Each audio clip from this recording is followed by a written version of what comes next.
El tipo puede cambiar de todo. De cara, de casa, de familia, de novia, de religión. Pero hay una cosa que no puede cambiar. No puede cambiar de pasión.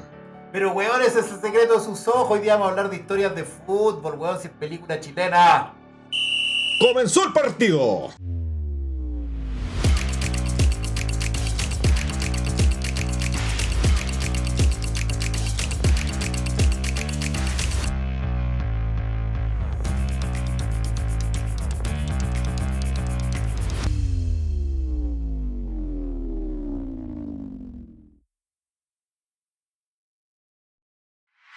Cineclub es un podcast patrocinado por... ¡Nadie, si nadie paga! Pero somos independientes.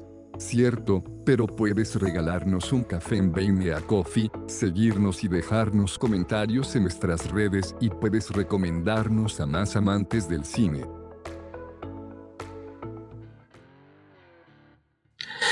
Es una tontera, pero me he dado cuenta que me gusta mucho escuchar gritos o gritar en los podcasts. Me dan risa así como que... A mí todavía me da risa el... ¡Si nadie paga! Sí. Oye, ¿cuánto me habré demorado en sacar? ¿Cuántas tomas hice en esa? ¿Cuánto te habrán hecho gritar para que saliera bien? Amables oyentes, buenas noches. Comenzó el partido, partiendo por el ángulo derecho, lateral derecho, don Jorge. ¿Cómo está, señor? Oye, tenía una voz de relator de fútbol, pero Sí, impresionante. Bueno, totalmente, estaba pensando exactamente lo mismo. Bueno, Claudio Palma, ¿quién te conoce, Claudio Palma? Erraste la profesión. Esa weá se aprende, pues, Marco. Sí, po. De hecho, me han contado que en tu infancia hablabas con voz de pito, así que si aprendiste a hablar con ese vozarrón es porque demostráis que todo se puede aprender. Mira, bueno, así como también el fútbol chileno ha tenido buenos momentos, malos momentos, pero si algo nos ha dejado de esta película es buena historia. Historias de fútbol para más.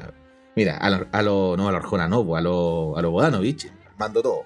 ¿Y qué tal? ¿Qué les pareció? Bueno, yo fui el que convocó a ver la película, pero estoy ansioso de saber qué les parece a ustedes así de forma preliminar. ¿Por qué? Partamos por eso. ¿Por qué se te ocurrió convocarnos a hablar de historias de fútbol? Bueno, primero porque estamos en el mes de septiembre celebrando la chilenidad y teníamos que hablar de cine chileno y yo estuve buscando entre las películas que a mí me llaman la atención. Confieso que no soy muy experto, de hecho no soy nada experto en cine chileno, pero creo que de lo poco que he visto, Andrés Wood es mi director favorito. Dicho eso, Machuca creo que es una película que está ultra conversada. Para mí es la mejor película, pero Historias de Fútbol tiene esa de que es la primera película, me llamó demasiado la atención, me evoca muchas cosas de mi historia, entonces creo que era la película que a mí me interesaba conversar de cine chileno y que tiene hartas cosas realmente chilenas y latinoamericanas también. Yo creo que sea algo que nos une como latinoamericanos el tema de la precariedad. Porque esta película, salvo Argentina y Brasil, que son dos portentados en cuanto a fútbol y también en cuanto a cine, creo que en Perú, en Colombia, en Ecuador, cualquier persona puede irse a asimilar lo que es la geografía, por un lado, que eso es importante también en esta película, y lo que es a lo precario del fútbol y el amor que se siente por tal. A mí me llama mucho la atención porque disfruto mucho viendo cómo la gente goza en los partidos, sobre todo para el tema mundialero, cosas así, pero yo nunca he disfrutado del fútbol. He intentado aprender, he visto los partidos, he tratado de meterme. Los videojuegos de fútbol me entretienen un poco más, pero no tengo alma tal vez, no tengo ese corazón, no tengo algo que vibre ahí, porque no le hallo la gracia, fíjate. Ay, estamos en un problema. Sabéis que disfrutar el fútbol no es lo mismo que disfrutar el ambiente futbolero. ¿Ya? O sea, de repente creo que es más fácil que te sumes a la pasión de reunirse frente al televisor, ¿cachai? Hacer el asadito, el ambiente futbolero, creo que no es Eso lo mismo me gusta. que... Ya, pues, ¿viste? Entonces por ahí está la cosa. Y esta película no se trata de fútbol. Yo estoy convencido que esta película no se trata de fútbol, se trata de nuestra idiosincrasia, se trata de nuestro país, de cómo somos, y como el bastón para caminar de esta película es el fútbol. Pero básicamente la columna vertebral es la chilenía. O sea, yo creo que sí, pero también el fútbol, po. O sea, al final de cuentas, el fútbol es el deporte más popular de Chile. Digan lo que digan, para bien o para mal, porque podríamos decir que en el último tiempo, o no sé si en el último tiempo, ya hace ya bastante tiempo, el fútbol para mucha gente es sinónimo de violencia, es sinónimo de, de malas prácticas y una serie de cosas. Pero de todas formas, el fútbol sigue siendo parte fundamental de la vida de los chilenos. No solamente la gente que va al estadio, sino que también la cantidad de ligas de barrio que hay, la cantidad de amigos que se juntan a jugar fútbol los fines de semana o en la semana, en los partidos de oficina. El fútbol es algo como es transversal dentro de nuestra idiosincrasia. Mira, yo hubiese pensado, yo estoy trabajando hoy por hoy en Ñuñoa y conversando con la gente allá, los vecinos, los locatarios y todo, juraba que hoy día la pasión de multitud, al menos en Ñuñoa, era el pádel. Pero me sorprende que siga siendo el fútbol a día de hoy el deporte rey. Sigue siendo, yo creo que lo va a seguir siendo por mucho, mucho tiempo. O sea, como que con su alta y baja, si uno ve qué es lo que pasa el fin de semana en los distintos estadios, o sea, obviamente hay casos y casos. Pues. Tenéis los tres grandes acá en Chile, Colo-Colo, Católica, la U. La U últimamente con el Estadio Nacional remodelado y volviendo a jugar ahí, llenan el estadio todos los fines de semana. Estamos hablando de entre 40 y 50 mil personas yendo a ver un equipo de fútbol el fin de semana. Es un montón de gente. Con Colo-Colo pasa lo mismo, el Monumental lleno cada vez que juega. Todavía sigue siendo el deporte número uno en cuanto a aforo. Pero mira, el fútbol para mí está metido en el ADN nacional desde que yo tengo recuerdo y probablemente, y esta película de alguna forma lo refleja. Mira, yo siento que las dictaduras militares en América Latina, estoy hablando de dictaduras entre los años 60 y los 80, utilizaron el fútbol estratégicamente como una herramienta social, ¿cachai? Propagandística, díganlo como quieran. Y acá en Chile el poder que hubo en dictadura entendió bien que el deporte podía desviar la atención de otras cosas que aquí vamos a mencionar o profundizar, pero violaciones de derechos humanos, crisis económica, etcétera, etcétera, etcétera. Pero todo eso fue posible porque el fútbol ya era una pasión para todos, ¿cachai? O sea, en el fondo fue elegir estratégicamente algo que ya a todo el mundo le gustaba y había que potenciar. Y Chile ya tenía, no sé, de alguna forma en la sangre esa pasión por el fútbol, para qué decir, lo mismo hizo las dictaduras en Argentina, en Brasil, etc. Y para mí el fútbol está muy arraigado desde las bases, desde la población. Y eso es la gracia para mí que tiene esta película, porque esta película no se trata del fútbol, no se trata del fútbol profesional, no se trata de cómo se juega la pelota, nada, sino que se trata de historias muy particulares, muy sociales, muy de la calle, de la tierra, del polvo, del potrero, que son muy identitarias nuestras. Y por eso yo vuelvo a insistir, esta película tiene como que utiliza al fútbol, pero cuenta historias que son sociales. Y lo que me gusta a mí es que ocupa la geografía de Chile para contar tres hitos, en la zona norte, la zona centro y la zona sur. Yo creo que nosotros tres somos los más mayores de Cineclub, en rango etario me refiero. Claro. ¿Sí? Y probablemente en kilo, al menos habemos uno o dos acá que también estaríamos rankeando. Pero no es por hacer un chete ni un hueveo, sino que... ¿Ustedes se acuerdan en los años 90 cuando salió esta película? Porque yo de haber tenido 10+1 para esa época.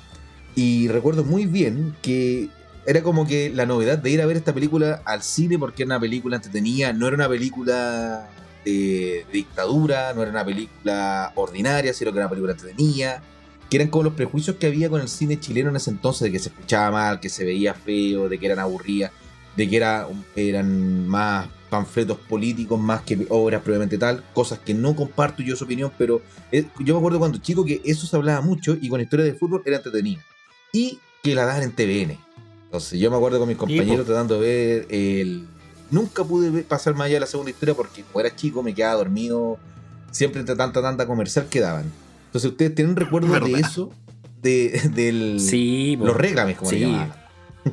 Yo lo que me acuerdo perfectamente es que después, después de la vuelta a la democracia, de los años 90, el cine chileno podríamos decir que era bastante incipiente. O sea, como que la cantidad de películas que salían era muy poca. Y como decís tú, eh, por lo general había una vinculación entre las películas que salían con temas relacionados con la dictadura. Entonces, en esa época, me acuerdo que esta película, yo me acuerdo que era como un hito, era como cine chileno de algo que no tiene que ver con dictadura, de una superproducción que está muy bien filmada, y que son 3 historias que son muy entretenidas.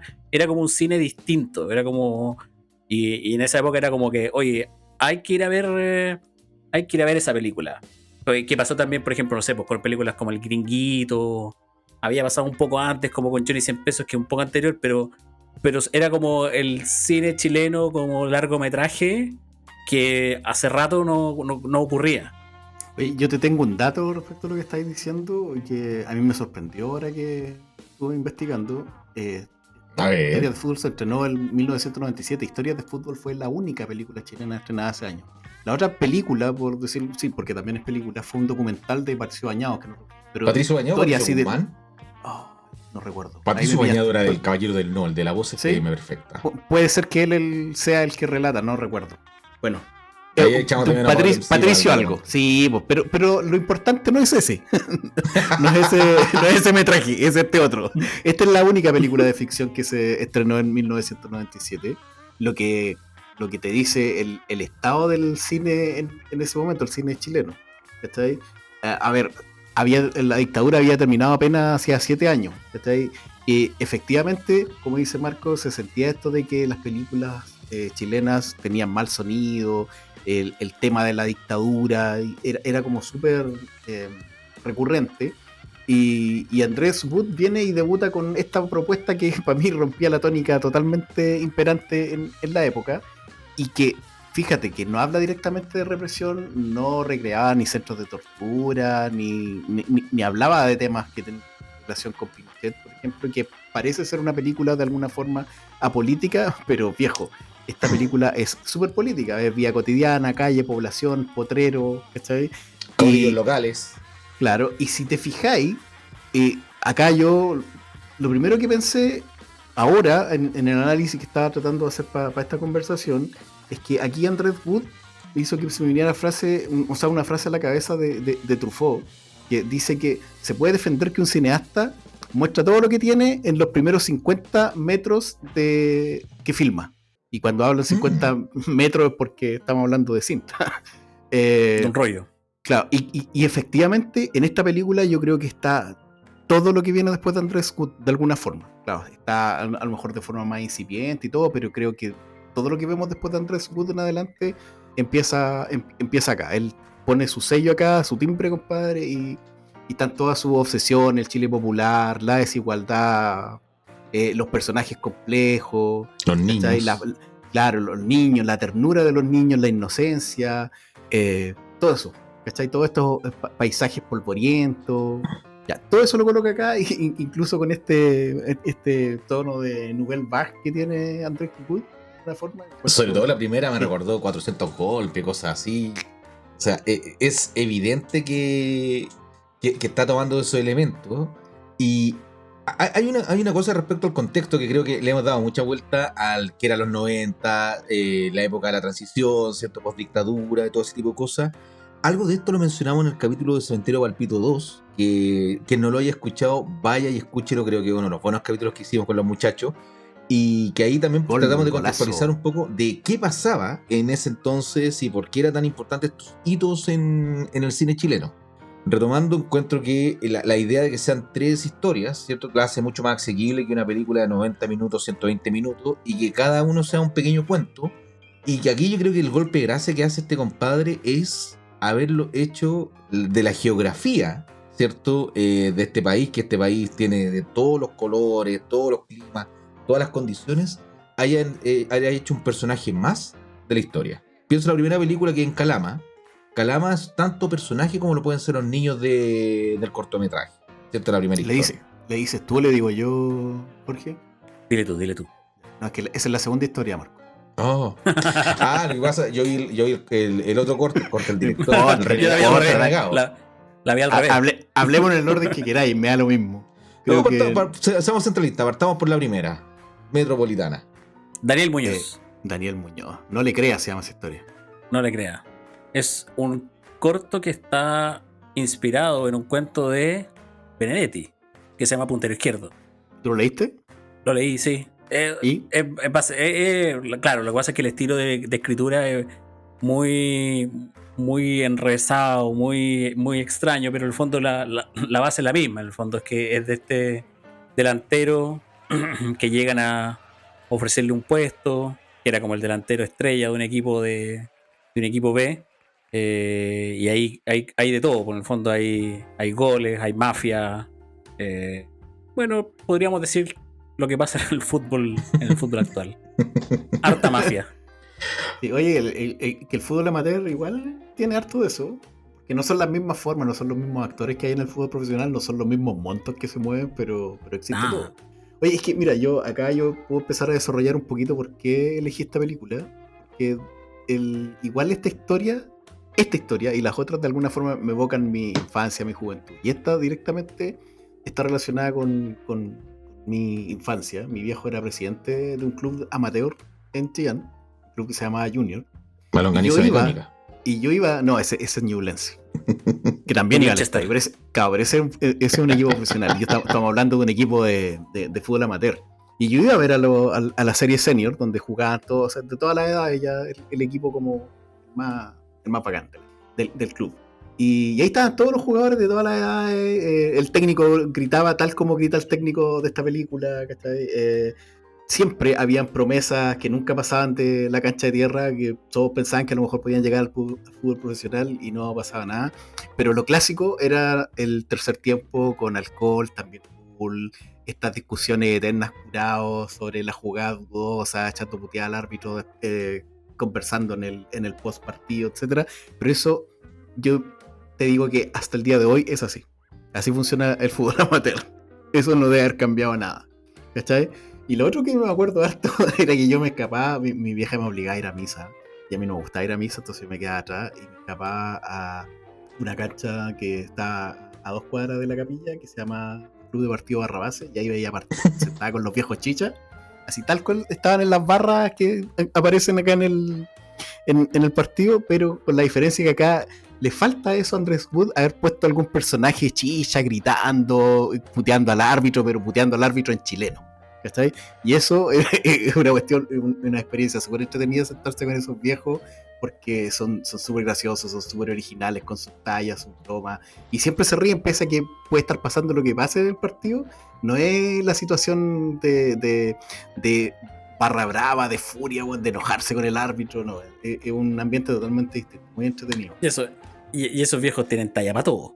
Todo, no hay ninguna que... Bueno, y eso yo creo que le falta un poquito al... La velocidad que tienen para echar una talla, weón, por cualquier weá es una weá impresionante. En mi barrio habían varios viejos, pero uno en particular que era el amigo de mi abuelo, y no vivió más de 100 años probablemente. Nunca más supe el nombre, pero todos lo conocían como el profeta. Y no es que tuviera docenas de esposas, ni hijas, ni mucho menos.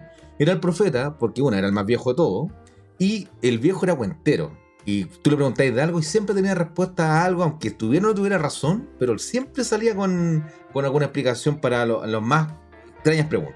Así que yo creo que acá tal vez se notó un poco lo que es la falta la falta de conocimiento popular, ¿cierto? Tal vez de Andrés Wood, en haber metido a este tipo de personajes, porque también están, por ejemplo, la oficina del mafioso local acá, el que lo interpretado por el excelentísimo Fernando Gallardo. Qué gusto ver ese viejo actuar. Qué presencia tiene en pantalla ese viejo. Cuando están en los pool, no sé si ustedes en algún momento fueron a jugar a los pool y todo ese tipo de cosas, donde también era todo un mundillo medio turbio.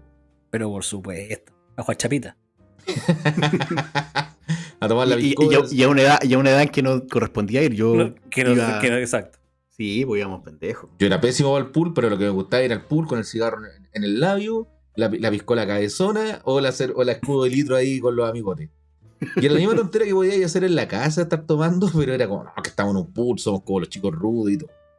Yo puedo culpar ahí a que a Andrés Wood le falta tiempo para meter toda esta cantidad de personajes, porque mira, yo creo que de las 3 historias de fútbol, esta es la que tiene como los personajes más ricos, como arcos probables más desarrollables, tiene conflictos más emocionales, no sé, yo creo que esta es la que podría ser una película, de esta historia. En cambio, las otras dos creo que están bien como corto, pero esta se podría desarrollar con todos los personajes que tiene y con los actores que tiene, se podría hacer una película más compleja. El Ted Lasso chileno, dice usted. Sí. Pero, oye, Daniel Muñoz en ese entonces, la cara de pollo, la cara de que estaba joven ese weón. Es curioso cómo uno va viendo envejecer a estos actores a lo largo de. De hecho, creo que Daniel Muñoz es de los actores chilenos que más hemos hablado acá en Cineclub. Me da la impresión. No sé si frente al micrófono o con micrófono apagado, pero siempre que hablamos de alguna película, tiende a estar este compadre. Pero es un capo, weón. Sí, es un crack. El F. Es un capo. El F. Capo. Pero, En todo caso, no, dale. Ahora, una de las cosas aquí que sí ya se nota que han pasado 30 años casi, y el tema de la escena con la polola. Daniel Muñoz con la. ¿Cómo se llama esta actriz que también? La Jimena Rivas. Y es tremenda actriz también. Tremenda actriz esa mujer. Y es dolorosa ver esa escena. Me recordó en parte, aunque no se logra concretar por suerte, a Eras una vez en América. Oye, eso está filmado hace un montón de años atrás. Ujú. Es de la época. Y uno en este momento puede decir, oye, igual esa escena es media cancelable, no sé. Pero yo me pregunto si eso ha dejado de ser una realidad en Chile. No, Yo creo que no. para nada. Lo que pasa es que ahora no queremos verlo en una película. Nos da ansiedad. Claro, no tan Claro. ansiedad.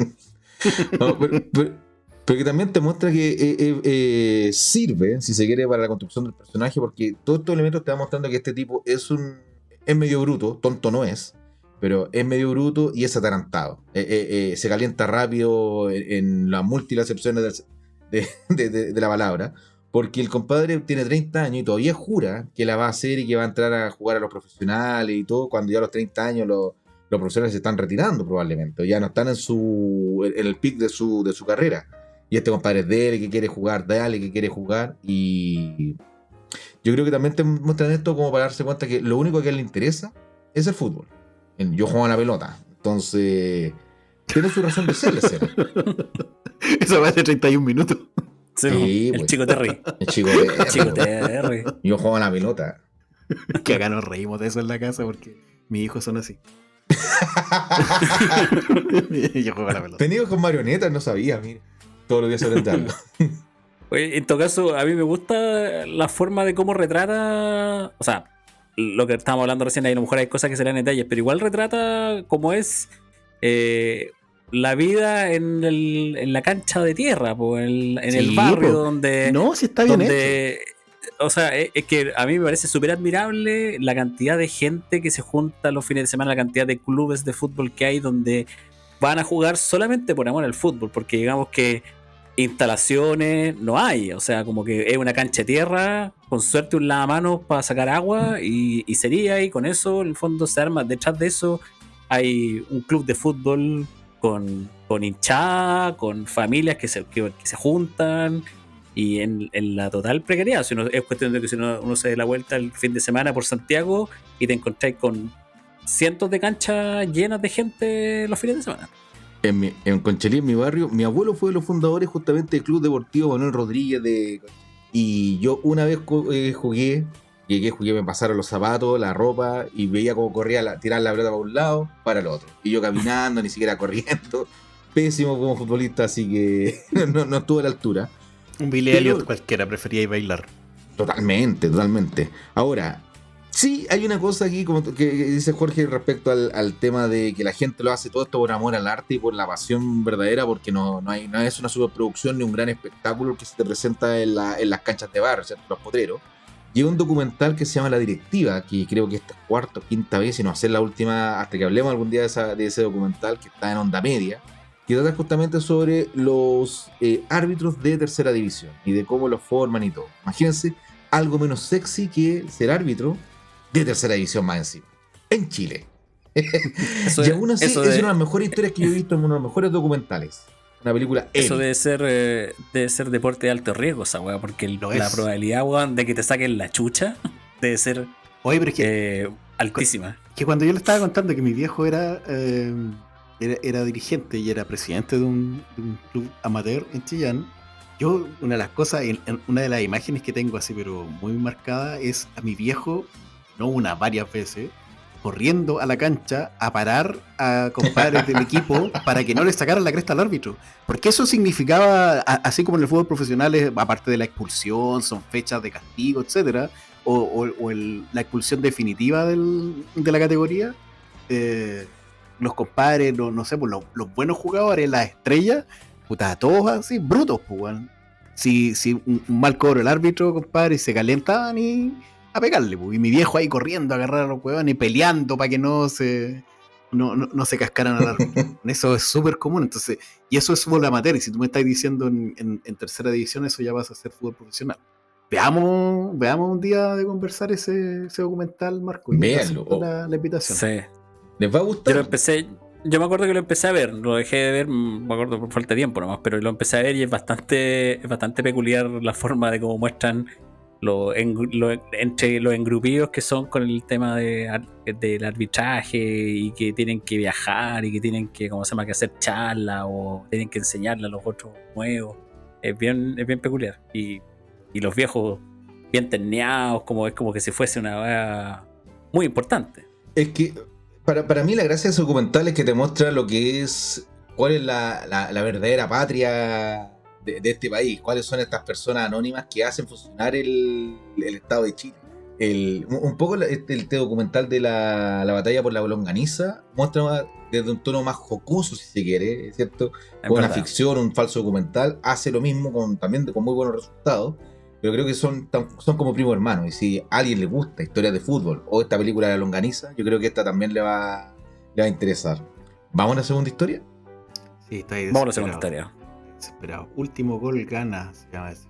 Último gol gana todo. Y esa es una frase que todos los boleros infantiles utilizamos, sin excepción. Jorge, ¿dijiste alguna vez último gol gana? Puta, muchísimas veces. Último gol gana. Es que todos los partidos, independiente del resultado en el que fuera el partido, y ahí perdiendo 10-0 y ahí ganando 8-2, pero siempre al final uno decía último gol gana y él era solamente por el... ¿Sabéis qué cosa pasaba en mi barrio? Y nunca entendí, a ver si ustedes saben de dónde viene, que cuando alguien tocaba la pelota con la mano, no decían mano, decían manol. Mano penal. No, manol. No, eso no lo sabía. Y no sé si en otros barrios habrá pasado o solamente era circunscripto, ya una palabra difícil, ahí en mi barrio. Será como foul, manol, por ahí de ir la cosa. Pero último gol gana, yo creo que tiene esa reminiscencia de que uno sabe de inmediato a qué nos retrotrae. Es que, a ver, mira, yo nuevamente me remito a mi infancia. Yo no crecí en Calama, como ya todos saben, crecí en Chillán, pero sí viví tardes enteras en la calle, con la cara toda sucia, rodillas y codos pelados, güey, sacarme la cresta, tanto como en bicicleta como jugando a la pelota. Y haciendo estas cosas que tienen que ver con el golo penal, el último al arco, cosas que salen en esta película, el último gol gana, cosas así. Sin polera. Claro, también haciendo, ¿cómo que se llaman estas pisaditas para quién empieza a elegir? Para ver quién parte, todas esas cosas. Y esas reglas eran universales. Yo no sé cómo sucede esto, pero si se hacía en Calama, en Tocopilla, pero también se hacía acá en Santiago, también se hacía en Rancagua, eran las mismas reglas en Chillán, Concepción, Temuco, etcétera. Las reglas eran universales, y son universales. Esa ley de barrio, compadre, está escrita en todos lados. Y yo la viví tal cual. Pasaba una tarde entera jugando a la pelota y me acuerdo que mi mamá, no sé, por las 7, 8 de la tarde retándome porque no había estado en la casa todo el día y iba a hacer. Y ahora las mamás pidiendo, por favor, que los cabros chicos salgan a la calle. El mundo cambió, yo no estoy diciendo que esté bien o esté mal, ahora, pero bueno. Pero yo creo que retrata maravillosamente la infancia, compadre, por lo menos la infancia que yo viví. Y eso también me gusta mucho de esta película.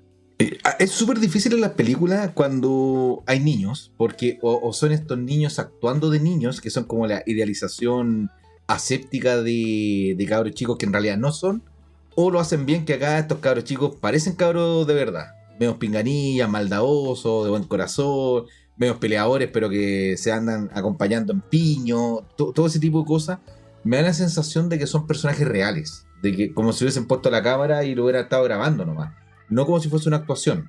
Y yo creo que no fue me así. refiero Yo creo que fue así. Yo creo que fue un poco así. Me da la idea que fue un poco así, viéndolo ahora. Porque en general los niños en el cine o están muy bien casteados, muy bien actuados, con el diálogo preciso, la cámara ahí y todo, pero acá se da la sensación de que son cabros de barrio. Quizás agarraron gente de la misma zona, que al típico pinganilla más... Un poco lo que hicieron con el reemplazante, que hicieron esta mezcla entre actores y gente del barrio o cabros común y corriente, para darle mayor realismo a la historia. Quiero 10 tipos rudos y quiero 10 tipos débiles. Y me los van a colocar como. ¿No? Una cosa así. Quiero 10 actores profesionales y 10 actores amateurs. Pero pasan piola acá, y eso es lo que a mí me gusta de esta historia. Y lo otro es que no tiene miedo a retratar a Calama como Calama. No tiene como esa visión idealizada que un poco sí pasa siempre en el sur, ¿no? Y ahí cuando hablamos en Chiloé vamos a expandir un poquito más. Porque Calama se le caracteriza, gusta a quien le guste, duela a quien le duela, por ser una de las comunas, una de las ciudades más feas de Chile. Dicho está por los mismos calameños, po. Es que polvoriento, seco, es como súper difícil. O sea, es que si no hay verde, compadre, es súper difícil que tengáis un paisaje que sea agradable a la vista, po. Y mucha precariedad, porque puedes tener lugares desérticos que sean bonitos, ¿cachai? Entonces acá lo que te muestran es el estadio nuevo, refaccionado, que está bien bonito, todo, y que es como el gran divertimento de la zona es ir a ver a que viene la Universidad de Chile. Sí, pero ahí debo decir que en esa época y de ahí hacia atrás, el equipo de esa ciudad, Cobreloa, gran equipo, gran historia, y en ese momento estaba en punto alto Cobreloa. No lo que había sido, claro, todavía no es lo que había sido, porque en los 80 había sido finalista de... No recuerdo si de finales, hasta principios de los 80, sí. O había sido finalista de Copa de Libertadores, 2 veces finalista de Copa Libertadores, entonces era un gran equipo. Y un gran equipo con una hinchada de toda la ciudad de Calama, entonces era algo bien importante. Hoy día, puta, lamentablemente eso se perdió. Y justamente... Y no solo eso. El Calama era muy buena plaza por 2 razones. Una, porque tenía una buena hinchada, que en el fondo no había mucho más que hacer en Calama. Segundo, porque tenían como plata del cobre, en el fondo tenían como el auspicio, claro, de plata del cobre, por lo tanto tenían recursos como para traer jugadores buenos. Y tercero, jugar en la altura era una weá que para el resto de los equipos era una weá imposible. Entonces, ir a jugar a Calama con un equipo competitivo eran puntos difíciles para todos los equipos en esa época.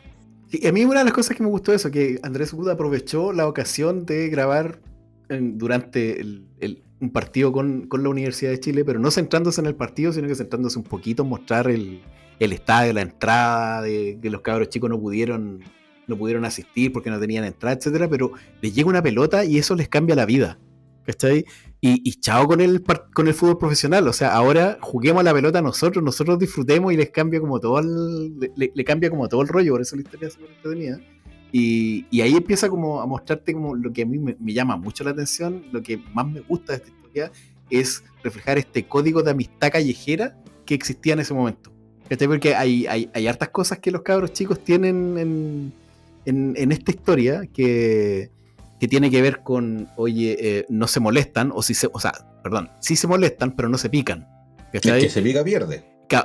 Los que pierden terminan igual de felices, ¿cachai? Y para mí es súper emocionante. Esa weá que me da risa cuando los buenos pierden y se abrazan todos, perdimos. Esa weá la encuentro genial, weón. Oye, esta cuestión de... Sí, pero esta otro chiste así como, oye, la pelota es mía, ¿no? Pues bueno, si yo la vi primero, pero si yo la agarré primero, no, pero si yo la vi primero, pues bueno, es mía nomás.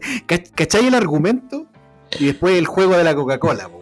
Todas esas weas son de códigos de infancia, pues bueno. Y nadie se pica con eso, nadie se picaba con esas cosas. Son códigos de infancia, o sea, yo creo que son de otra época ya, quizás. Yo no sé cómo será la vida actualmente fuera de Santiago, pero acá en Santiago por lo menos lo que uno ve es que los cabros chicos ya no salen a jugar a la calle, no se juntan como nos juntábamos nosotros. Yo no soy de Santiago, yo soy de, ¿cómo se llama?, de la quinta región. Viví mucho tiempo en Villa Alemana y ahí en esa época, puta, uno salía a la calle y obviamente sin computadores, sin celulares, sin nada de eso, lo único que uno tenía que hacer era salir a la calle nomás. Ir a ver a la Había Virgen, otra. decís tú ahí. La Virgen de Ir a la Viña Virgen, Blanca. weón, fui varias veces, weón. Fui varias veces, era una locura esa weá.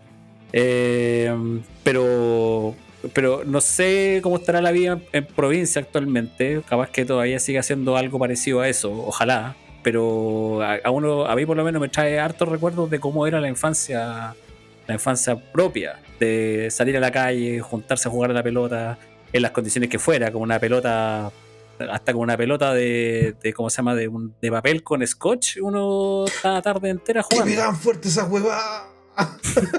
¿Te raspó la cara alguna vez una de esas? No, pero Puta. es que, Marco, mira, te voy a contar que lo peor que te podía pasar era que te pegara en la cara una pelota de estas de casco, pero que estaban todas rotas, o sea que los de casco ya no le quedaba nada, y cuando estaban mojadas y te pegaban en la cara, compadre, el dolor lo podíais tener días. A Yo mí creo que me esa era la pegaron más con dolorosa. una de esas una vez. No estaba jugando a la pelota, estaba acompañando amigos y estaba yo pajareando detrás del arco, sin malla obviamente. Me comí un pelotazo en la cara, compadre. Hasta el día de hoy me acuerdo. Ya, pero para mí esta historia tiene eso. Y otra cosa que estaba hablando del Código de la Amistad, porque a mí me emocionó mucho verlo ahora, es la historia, cómo te cuenta esta historia del cabro chico que le ofrece acompañarlo para que no lo rete su mamá o para convencerla de Oye, que, sí. weón, yo lo sentí así como compadre, se pasó. Y me empecé a acordar que sí, pues sí éramos así, ¿cachai? Cuando chicos. Efectivamente, no sé, como dices tú, Jorge, si ahora será así la cuestión, pero esa cuestión a mí me emocionó demasiado. Si nos van a retar, Oh, que nos wow. reten a los dos, o ese. No, yo voy donde la tía para explicarle. Me acuerdo también todo ese tipo de cosas, de esa complicidad entre amigos, de apoyarnos inclusive en esas cosas malas. Tal vez no teníamos grandes herramientas emocionales para poder apoyar a las amistades, pero uno sabía como casi en el instintivo de cuando tu amigo estaba medio cagado, o se haya mandado a la embarrada y tenías que apoyarlo nomás. Con el miedo que eso nos daba a uno al terror a los adultos. Y acá está todo ese drama de la precariedad de la mamá, de qué cosa puede vender, qué cosa puede empeñar, y va como un segundo plano, ¿cierto? Mientras estamos viendo la inocencia de los niños con el juego de una pelota caída del cielo. Bueno, ahí hay otro elemento político de lo que mencionaba al principio de esta conversación. La política metida, pero no mencionando directamente al estado actual de ese momento de Chile, pero eso era un resultado de la dictadura. Si era un país pobre en ese momento, está ahí la niñez, a lo mejor nosotros tratábamos de ser felices o éramos felices, pero no era así la realidad, ¿cachai? Había mucha gente pobre, mucha gente con esa cantidad de problemas de no poder llegar a fin de mes vendiendo lo que fuera, y eso era muy común.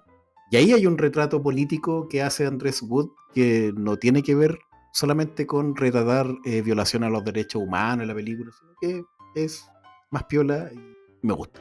Era precario todo en esa época, pues, no se puede pensar.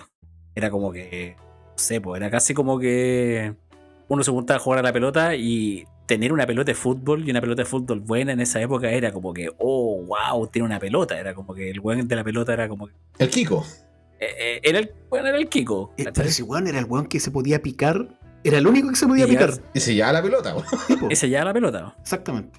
A mí una de las cosas que me dio ternura y angustia en esta segunda pasada, viéndola como adulto, esta película, es cuando el niño ya tiene la plata porque fue a empañar el cuadro de la mamá, ¿cierto? Como ese retablo. Y se ponen a jugar con los otros amigos del barrio y pierde la plata. Y la empieza a buscar. ¿Dónde está la...? Yo siento una angustia a ese niño. Sí. Y hay una cosa que tal vez yo estoy leyendo de más, pero me da la impresión que no.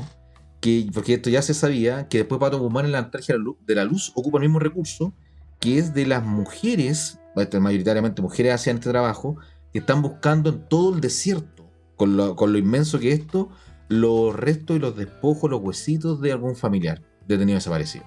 Y en la nostalgia de la luz, una de las escenas muestran, y es como, se ve tan absurdo, mujeres comunes y corrientes, llamadas ancianas, tratando de barrer por completo un desierto para encontrar la falange del dedo de algún familiar para poder reconocer. Y siento que esto mismo que está haciendo este niño buscando, y era poca plata más encima. Eso también me di cuenta, también con la coima que le dan a Daniel Muñoz, de cómo nos comió la inflación. Toma, 2.000, toma, 5 No, lucas. Es que vamos más allá, o sea, en ese momento eran, a ver, a Daniel Muñoz le pasan 20 lucas. Y yo hice el ejercicio de trasladar esa plata al valor actual, y esas 20 lucas de 97, hoy día son 100.000 pesos, que sigue siendo poca plata. Lo que pasa es que en ese momento, en Chile, esas 20 lucas, que hoy día serían 100 lucas, era mucha plata. ¿Sabes? Porque en ese tiempo, qué sé yo, el sueldo mínimo era 50 lucas. Fácil. Entonces, que te pasaran 20 lucas, te estaban pasando un tercio del sueldo mínimo. Oye, y en términos también de cuánta plata movía el fútbol hace 30, 40 años y la plata que mueve ahora, también son cifras diferentes. Si uno se pone a pensar cuánto, por ejemplo, cuánto costaba el pase de Maradona en los años 80 y no haber sido más allá de 3 o 5 millones de dólares. Y hay hueones, en la actualidad hay hueones que valen 120 millones de euros, 150 millones de euros, que es una locura. En el fondo es como que la weá se fue a la chucha. Cualquier pinganilla chileno, weón, que le pegue un poquito bien a la pelota cuesta 3 millones de dólares ahora. Hueones cojos. Sí. Hay especulación ahí. Ahora, ¿a ustedes qué les pasa ahora siendo adulto que uno va notando al niño, ¿cierto? Que tiene esta pelota nueva, pero se le perdió la plata, que la mamá lo va a retar, le puede pegar y que más encima no va a tener que comer. Y ese gesto que hace del tener que ir a empeñar la pelota. Yo creo que esto está emparentado un poco con lo que es el neorrealismo italiano. Me recuerda mucho al final de Ladrones de Bicicleta o Ladrón de Bicicleta, no sé. Sí, totalmente. Ahora, el de la bicicleta es mucho más terrible, mucho más doloroso. Pero acá el niño toma la decisión de no puedo llegar sin la plata a la casa. Y renuncia a su tesoro máximo ahí, que es la pelota del fútbol profesional. Sí. Bonita historia, bonita. No sé si hay algo más que quieran comentar al respecto o nos vamos ahí al tercer tema. No, mira, lo único que quería comentar que se me quedó en el tintero en el momento era que me da mucha risa la escena cuando se compran el helado y el cabro chico no lo quería compartir, pero se lo bolsean todos los amigos y no le dejan nada. Bueno, y esa wea sí que era como en la calle y en el colegio. No te podías comprar un Berlín, weón, y que llegaran tus amigos porque... O los chicles. Lo que fuera. Pero eso. Son todas cosas tan reales. Con mis compañeros hacíamos eso, pero por huellar. O sea, no sé, a mí nunca me gustaron los berlines y iba por hacer daño, nomás le quitaba porque me gustaba ver cómo enrabiaba a mi compañero. Mira el buen bueno. Eran otros tiempos, no había internet, había que divertirse en algo. Entonces pasamos estábamos en la zona central, nos fuimos al norte y ahora nos vamos a un lugar mágico. ¿Qué fue? A Chiloé. Qué lugar más lindo. Todo el contraste, todo el contraste. El problema de la naturaleza, o mejor dicho, la característica de la naturaleza de Chiloé es que es tan exuberante que tú pones la cámara donde sea y se va a ver bonito. Yace y es todo tan curioso, tan realismo mágico. De hecho, ni siquiera acá te muestran una minga, ni mucho menos. Pero el tema de tener que estar andando en barcaza, moviendo las cosas, todo. Como que de inmediato a uno se le va como chileno que sabe más de la historia de Chiloé o se ha ido más encima a esta idea como de este lugar chileno, sí, pero anexado de cierta manera, que es distinto, que es mágico, en donde todo puede ocurrir. Entonces que esta historia hubiese sido de un toque más fantástico, no hubiera sido extraño. Aunque acá todo es con un pie en la realidad. Y vemos esta mezcla entre el santiaguino versus... Bueno, el snob santiaguino con la gente local. Con mujeres locales, me decía, vestidas como chilotas, de luto como te las muestran ahí. Esta sería como una historia de época. Esta no está ambientada en el momento en que fue filmada la película. Está ambientada en 1982 para el Mundial del 82. Y ese es como el toque o el gancho, el ancla futbolera que tiene esta empresa. Me parece. ¿Ustedes cacharon al tiro eso, no? Sí, yo no podía dejarlo pasar y sí. lo vuelvo a contar. Bueno, o sea, vuelvo a insistir en por qué estoy tan embobado con mi infancia con esta película, porque creo que mis primeros recuerdos ya son de esa época, 1982. De hecho, yo me acuerdo de haber llorado con el penal de Caselli cuando se pierde el penal.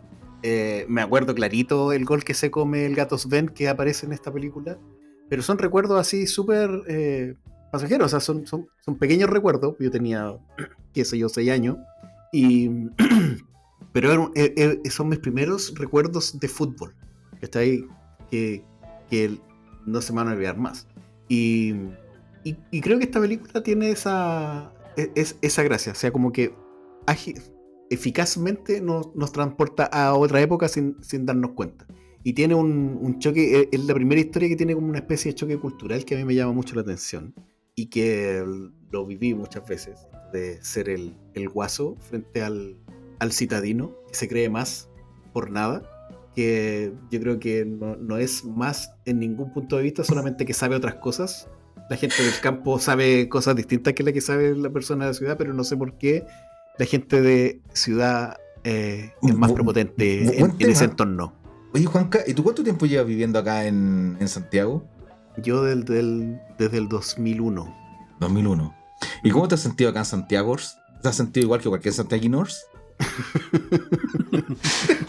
tenido oportunidades? De hecho, ese chiste yo no lo entendía, o me costaba entenderlo porque yo no viví el ¿cómo que se llama? La Rock and Pop. La Rock and Pop.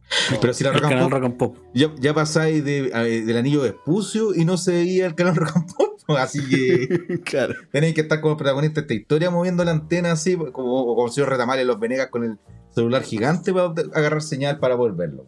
Entonces yo creo que esta es como la historia que tiene como el pie forzado del fútbol para contar otra cosa totalmente distinta.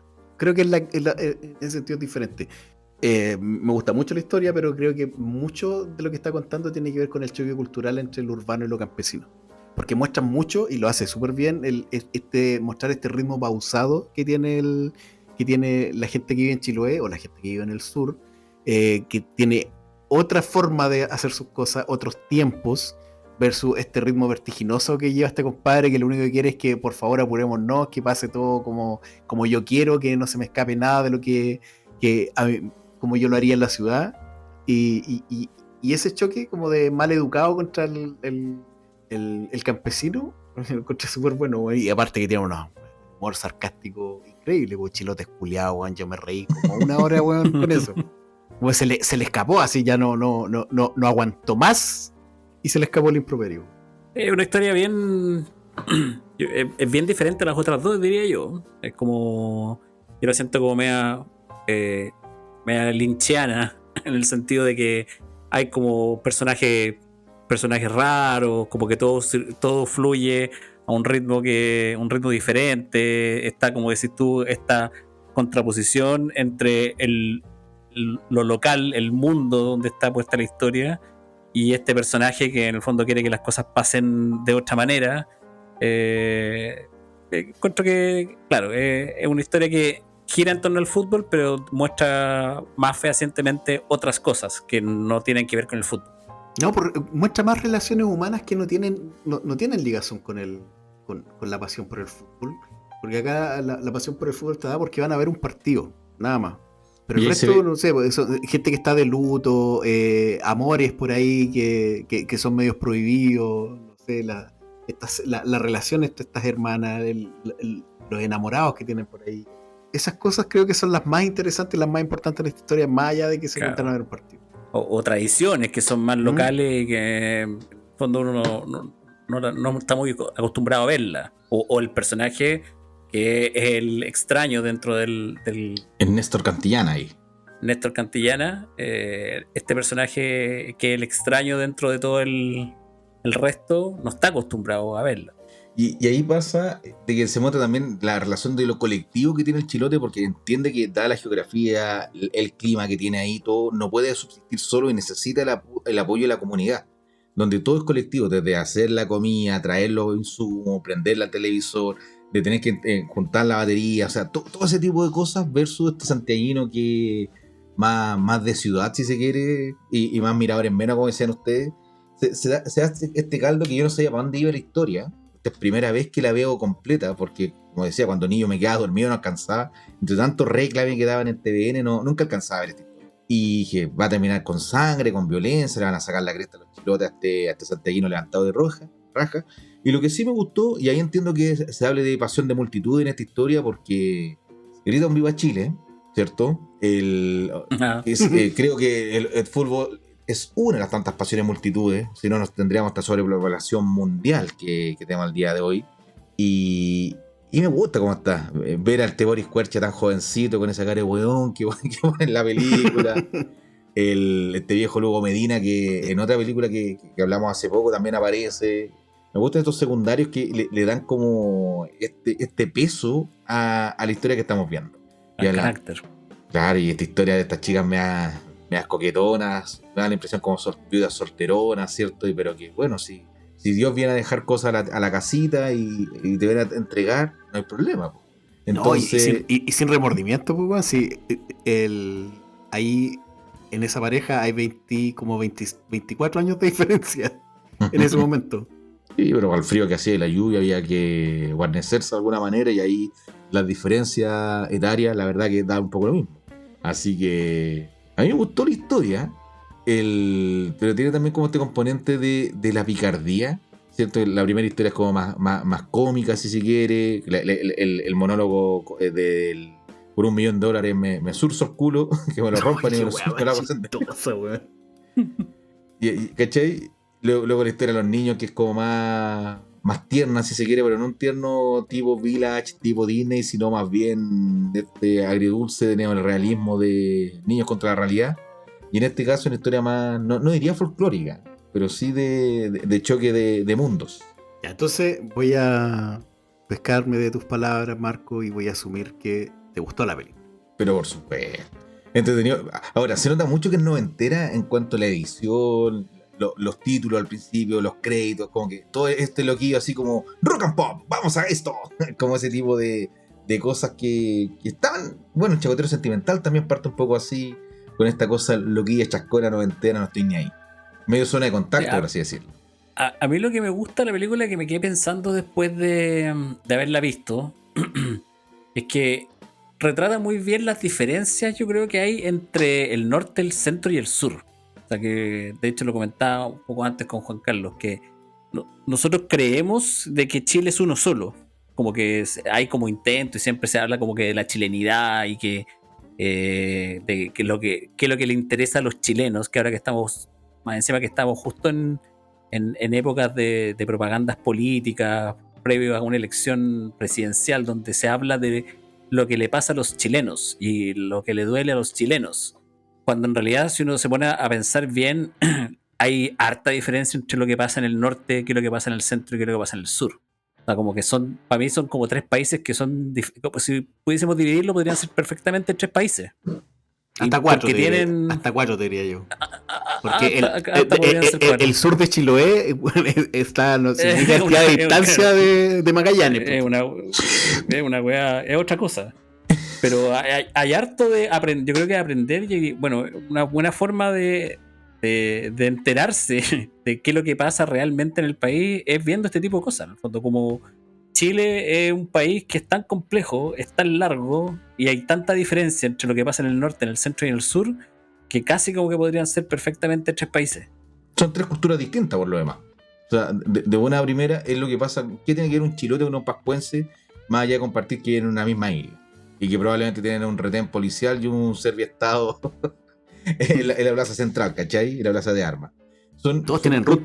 Claro, son cosas muy distintas, y creo que esta película también da cuenta de lo que hacían en su momento las teleseries noventeras y principios de 2000 de TVN. De esto de mostrar el país, de mostrar otras culturas, con el tema del circo, con Romané. También hubo teleseries en Chiloé, también en La en Llorana. Todo ese tipo de cosas, donde Vicente Sabatini y su equipo querían presentar este tipo de cosas es un divertimento, es una teleserie, tal vez no tenga mucho espesor cultural, pero en el poquito metro cuadrado que podemos jugar, que sirve para que el chileno del país completo conozca otros lugares que tal vez no tiene cómo llegar. Y creo que esta película también hace ese tipo de tarea. No es lo primordial, pero aprovechando que tenemos tanta geografía bonita y tanta cosa distinta, es rico cuando las películas se hacen del paisaje un personaje más. Y esto es una idea bien cliché, pero a mí me gusta inclusive cuando Santiago como ciudad es un personaje más, como en la película La Buena Vida de Andrés Wood, no sé si la han visto. Sí.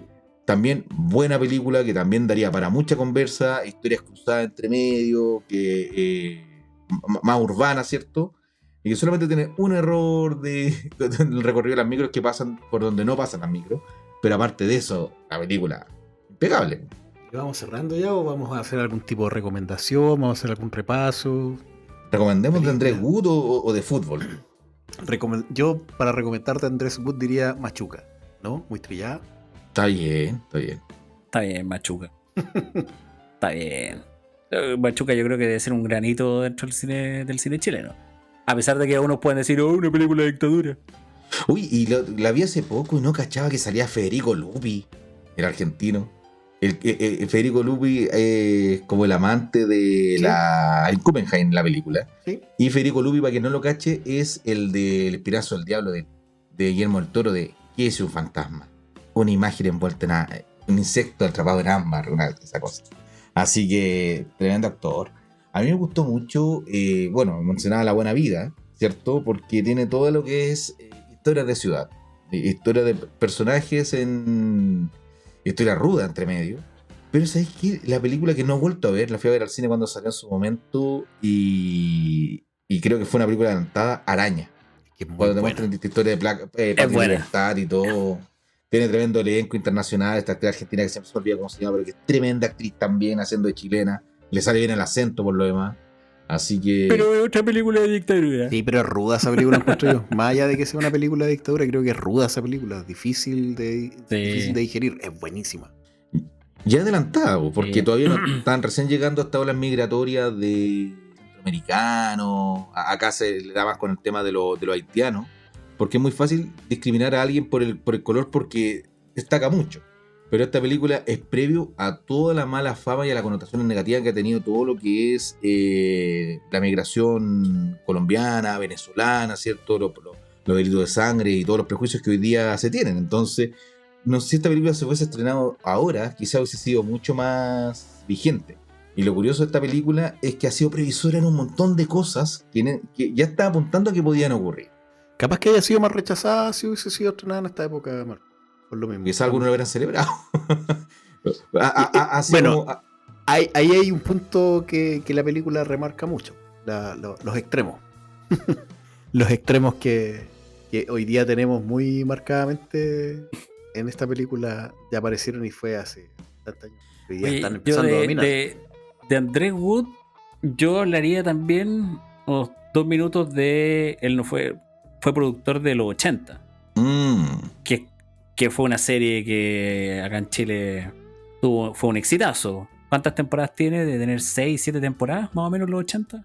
Es un retrato de un Chile, el Chile de la época de los 80 que es perfecta. O sea, la historia de Juan Herrera yo creo que fue por muchos años un hito en la televisión chilena. Sí. Hablamos de los 80 y me acuerdo de nuestro amigo Gonzalo. ¿Por qué? Fanático Gonzalo de ¿Ah, sí? ¿sí? ¿Sí? De esa serie. Mitch, no sabía. Pero es que entendí, o sea, es la tremenda serie, está bien actuada, está bien dirigida, tiene componente nostálgico. Uno no está acostumbrado en este país a ver producciones de esa calidad y ver reflejado en pantalla esos pequeños detalles de la rutina diaria que uno tiene con la familia y los amigos, hace que este color local que producciones internacionales no te lo generan, por muy buenas que sean. Claro. Y a mí, por lo demás, lo que me Sí. gusta cuando veo películas de otros países que no sean Hollywood, ¿cierto?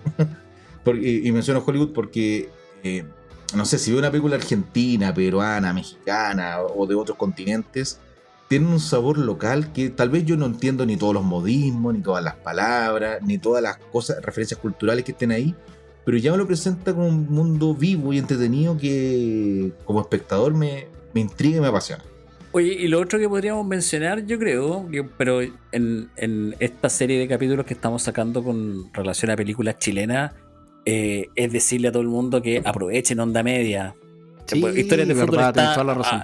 Historias de fútbol está en Onda Media. En Onda Media hay películas chilena muy buena, Y es gratis. gratis. Gratis. Es gratis. Y yo hace poco además descubrí, yo no tenía idea. Juan Carlos me dijo el otro día que él sabía, y porque Juan Carlos se la sabe toda, por supuesto. No. Que existía también, hay una aplicación del Consejo Nacional de Televisión, por el CNTV. Sí. Y también hay series chilenas, hay películas chilenas, hay como 4 temporadas de los 80 que están en la aplicación del CNTV. Es gratis.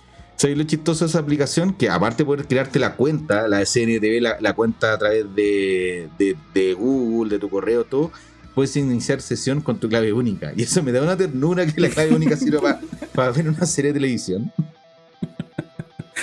Bueno, esos son recursos del Estado. Po.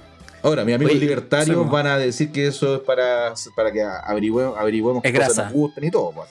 No, o es grasa del Estado y lo van a cortar. Ahora, y para que no sea lleguen, grasa, utilicemos los mecanismos. Yo Bueno, soy regalón de onda media. Me tengo que colgar de esa frase. Cuélguese nomás. El Onda Media efectivamente es una plataforma de streaming que es del Estado, que es del Ministerio de Cultura, y debiéramos aprovecharla. Es gratis para nosotros como usuarios, pero es una plataforma donde se invierte mucho en poner buenas producciones, donde se paga harto para tener ese catálogo. Y bueno, no estoy diciendo que no se aproveche, pero fundámoslo porque hay harto material, hay harto cine, hay harto documental, hay harto cortometraje que está en ese catálogo y debieron aprovecharlo. Al alcance de un clic. Ya. Nos vamos a los camarines, muchachos. Terminó el partido. Nos vamos al tercer tiempo ahora. El tiempo. tercer ¿A tiempo. dónde vamos? ¿Al Magalú o al grado 3 a Bellavista ahí por las Plícenes? Yo partiría con un fan shop para hacer. A los caballeros. Ya. 10-4. Nos vamos. Listo. Chavela. Chao, cabros. Que estén bien. Chao, chao. Chao. Chao, chao.